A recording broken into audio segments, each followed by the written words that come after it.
ஆச்சி மசாலா எந்த சமையலும் ருசி தேடும் ரகசியம் 20 ரூபாய். தமிழகத்தில் பெண்கள் இடஒதுக்கீடு பிரச்சனை அல்ல, தொகுதி மறுவரையறையே முக்கிய பிரச்சனையாக உள்ளது என்று முதலமைச்சர் ஸ்டாலின் தெரிவித்துள்ளார். சேலம் மாவட்டத்தில் உள்ள தொகுதிகளில் போட்டியிடும் திமுக மற்றும் கூட்டணி கட்சி வேட்பாளர்களுக்கு ஆதரவாக அவர் பிரச்சாரம் மேற்கொண்டார். அப்போது பேசிய அவர் 33% பெண்கள் இடஒதுக்கீடு குறித்து இபிஎஸ்க்கு தெரியும் முன்பே அதனை நடைமுறைப்படுத்தியவர் முன்னாள் முதலமைச்சர் கருணாநிதி தான் என்று குறிப்பிட்டார். மேலும் சட்டமன்றம் மற்றும் நாடாளுமன்றத்தில் பெண்களுக்கு 33% இடஒதுக்கீடு வழங்க வேண்டும் என்ற கோரிக்கைக்காக திமுக தொடர்ந்து போராடி வருவதாகவும் அவர் தெரிவித்தார்.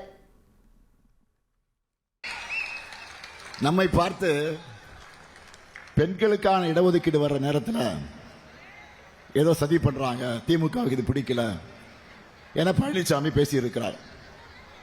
33% இடஒதுக்கீடு என்றால் என்ன என்று பழனிசாமிக்கு தெரியும் முன்பே உள்ளாட்சிகளில் அதை செயல்படுத்தினவர் தான் நம்முடைய தலைவர் கலைஞர்.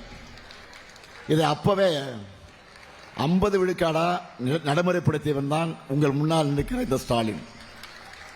சட்டமன்ற நாடாளுமன்றத்தில் பெண்களுக்கு 33 விழுக்காடு வேணும்னு பல ஆண்டு காலமாக திமுக போராடிட்டு இருக்கு. பாஜக நினைச்சா அதை எப்போவோ கொண்டு வந்திருக்கலாம். நாங்களும் அதைத்தான் கேட்கிறோம்.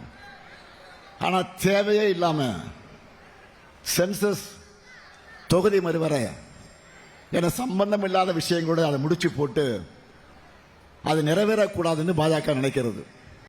ஆச்சி மசாலா எந்த சமையலும் ருசி தேடும் ரகசியம் 20 ரூபாய்.